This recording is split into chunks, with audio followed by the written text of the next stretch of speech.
കൂട്ടുകാരെ, നമുക്കിന്ന് ചെറി കൊണ്ടൊരു അച്ചാറുണ്ടാക്കിയാലോ? ഇന്നലെ ചെറി പറിച്ചതിന്റെ ഒരു വീഡിയോ ഞാൻ ഇട്ടിരുന്നു, നിങ്ങൾ കണ്ടു കാണുമെന്ന് വിശ്വസിക്കുന്നു. ദേ നോക്കി, ഇത്രയും ചെറി ഇന്നലെ പറിച്ചു വെച്ചതാണേ. ചെറി ഉണ്ട്, പിന്നെ ദേ കറിവേപ്പില ഉണ്ട്. നമ്മുടെ സ്വന്തം അല്ല കേട്ടോ, വാങ്ങിച്ചതാണ്, മറ്റേത് തീർന്നു പോയി. ഇഞ്ചി, വെളുത്തുള്ളി, പിന്നെ നമ്മുടെ പച്ചമുളക്, ഇത്രയും സാധനങ്ങളാണ് ഇതിനു വേണ്ടി എടുത്തു വെച്ചിരിക്കുന്നത്. പിന്നെ പൊടികൾ വേറെ ഉണ്ട്. അപ്പോൾ നമുക്ക് ദേ ചട്ടിയൊക്കെ ചൂടായിട്ടുണ്ട്. ഇന്നിപ്പോൾ നമ്മൾ സൺഫ്ലവർ ഓയിലായിട്ടോ ഉപയോഗിക്കുന്നത്, ഇന്ന് എണ്ണയില്ല. അപ്പം അത് നന്നായിട്ടങ്ങ് ചൂടാവട്ടെ. അതോടൊപ്പം ഞാൻ കുറച്ച് കടുകും ഉലുവയും കായും കൂടിയും വറുത്തിട്ട് ദേ ഇങ്ങനെ പൊടിച്ച് ഇതിനകത്ത് വെച്ചിട്ടുണ്ട്, കല്ലിൽ. അതുണ്ട്. പിന്നെ ഇതിനകത്തേക്ക് ഇപ്പോൾ ആവശ്യമുള്ളത് കടുക്, മുളക് പൊടി, മുളക് പൊടി, പിന്നെ ഒരല്പം മഞ്ഞൾ പൊടി ഇടാം, പിന്നെ ഉപ്പും. ഇത്രയും സാധനങ്ങൾ മാത്രമേ ഇടാറുള്ളൂ. ഇതിന് പുളി ഉള്ളത് കൊണ്ട് എനിക്ക് തോന്നുന്നു വിനാഗിരി വേണ്ടാന്നാണ് തോന്നുന്നത്. നമുക്ക് ലാസ്റ്റ് നോക്കാം എങ്ങനെയാന്നേ. കടുക് ഒരു 2 ഇട്ട് നോക്കട്ടെ എങ്ങനെയുണ്ടെന്നേ, പൊട്ടുമോ നോക്കട്ടെ. ആദ്യം നമ്മൾ 2 ഇട്ട് നോക്കണമല്ലോ, ആയിട്ടില്ല. ഒന്നുകൂടി ചട്ടി ചൂടാവട്ടെ. അപ്പം നമ്മുടെ കടുക് ദേ നന്നായിട്ട് പൊട്ടുന്നുണ്ട്. ഞാൻ ഈ കടുക് പൊട്ടുമ്പോഴുണ്ടല്ലോ, നമ്മുടെ ഈ പുറത്തേക്കൊക്കെ തെറിക്കാതിരിക്കാനായിട്ട് ഞാൻ ഇങ്ങനെ മൂടി വയ്ക്കും എപ്പോഴും. എന്നിട്ട് നമുക്കൊരു 2 വറ്റൽമുളക് ഒരു ഭംഗിക്ക് ഇട്ടേക്കാം അല്ലേ. ഒന്ന് മുറിച്ച് വെക്കാം. ഇത് പൊട്ടി കഴിയുമ്പോഴത്തേക്കും, അല്ലെങ്കിൽ അതിനിടയ്ക്ക് തന്നെ അങ്ങ് ഇടാം, നല്ല മൊരിഞ്ഞ് കിടക്കട്ടെ.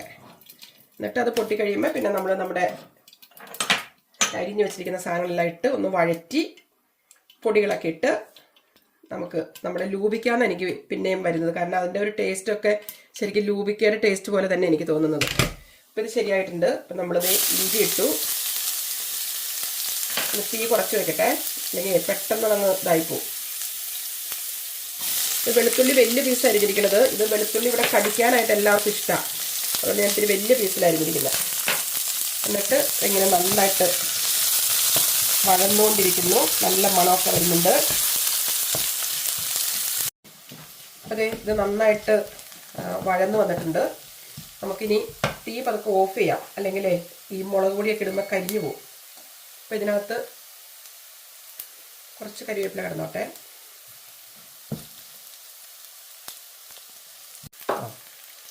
നമുക്കൊരു അല്പം മഞ്ഞൾ പൊടി, ഞാൻ കുറച്ചിടാറുള്ളൂ കേട്ടോ നമ്മൾ മഞ്ഞൾ പൊടി. ഞാനിവിടെ വേറെ ഒരു അച്ചാറ് പൊടി ഒന്നുമില്ല, നമ്മുടെ നാടൻ കാശ്മീരി മുളക് പൊടി ഇത്ര കിടന്നോട്ടെ. നന്നായിട്ട് എരിവൊക്കെ പിടിക്കണ്ടേ. എന്നിട്ട് നന്നായിട്ട് ഇളക്കുന്നു. അതിൻ്റെ കൂടെ അല്പം കായത്തിൻ്റെ പൊടി ഞാൻ വേറെ വറുത്ത് പൊടിച്ച് വെച്ചിട്ടുണ്ടെങ്കിലും ഒരാശ്വാസത്തിന് ഇതങ്ങ് ഇട്ടേക്കാം. അപ്പം നന്നായിട്ട് ഇങ്ങനെ വന്നിട്ടുണ്ട്. ഇനി ഇതേ നമ്മുടെ മെയിൻ സാധനം ഇടുവാണ്. എന്താ വെച്ച് വിളിക്കണ്ടേ, ചെറിയെന്ന് വിളിക്കണോ ലൂബിക്കാന്ന് വിളിക്കണോ, നിങ്ങൾ പറയുന്ന പോലെ ചെയ്യാം. ഇനി നമുക്ക് ഇത് ഇടാണ്ടിരിക്കാൻ പറ്റില്ലല്ലോ. അതിട്ടു. ഇതിങ്ങനെ ഇത് ഒരുപാട് വേവിക്കൊന്നും വേണ്ട കേട്ടോ, കാരണം ഇതൊരു സോഫ്റ്റാണ് അല്ലെങ്കിൽ തന്നെ. അപ്പം അതെ നന്നായിട്ട് നല്ല മണമൊക്കെ വരുന്നുണ്ട്. ഇത് നമുക്ക് ഉപ്പിട്ടിട്ടില്ല, നല്ല പുളിയുള്ളതുകൊണ്ട് ഉപ്പ് ഇച്ചിരി കൂടുതൽ തന്നെ ഇരുന്നോട്ടെ. ഇനി നമുക്കിടാനുള്ളത്, തീ ഓഫാണ് കേട്ടോ. ഇനി നമുക്കിടാനുള്ളത് നമ്മൾ പൊടിച്ചു വെച്ചിരിക്കുന്ന നമ്മുടെ ഉലുവ, കടുക്, നല്ല എൽജി കായം, അതുകൂടി അങ്ങ് ഇട്ട് കഴിഞ്ഞപ്പോൾ ഉണ്ടല്ലോ, ഇപ്പം നാട്ടിൽ പോയ പോലെ തന്നെ തോന്നുന്നുണ്ട് കേട്ടോ. അപ്പം ഇതിന് ഇനി ഇത് രുചിച്ച് നോക്കിയിട്ട് വേണം നമുക്ക് വിനാഗിരി വേണോ വേണ്ടെന്നൊന്ന് നോക്കാനായിട്ട്. കാരണം ഇതിന് പുളി ഉണ്ട് ഓൾറെഡിയേ. ഇതിപ്പോൾ ഒരുപാട് ദിവസത്തേക്കൊന്നും ഇരിക്കില്ലല്ലോ, അപ്പം അതുകൊണ്ട് എണ്ണയിലൊന്നും ഞാൻ ഒരുപാട് ഒഴിച്ചിട്ടില്ല, അത്രയേ ഉള്ളൂ. ഇനി ഒന്ന് രുചിച്ച് നോക്കട്ടെ എങ്ങനെയുണ്ടെന്നേ. ഒരു സ്പൂൺ എടുത്തിട്ട് നോക്കട്ടെ എങ്ങനെയുണ്ടെന്ന്. ഞാനിതിൻ്റെ ഞെട്ടൊന്നും കളഞ്ഞിട്ട് പോലുമില്ല, വേണ്ടോ.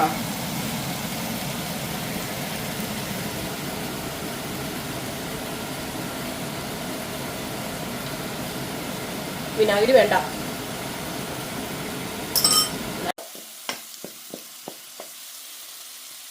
അപ്പോൾ ദേ ഞൊടിയിടയിൽ നമ്മുടെ ചെറിയ അച്ചാറ് റെഡി ആയിട്ടുണ്ട്.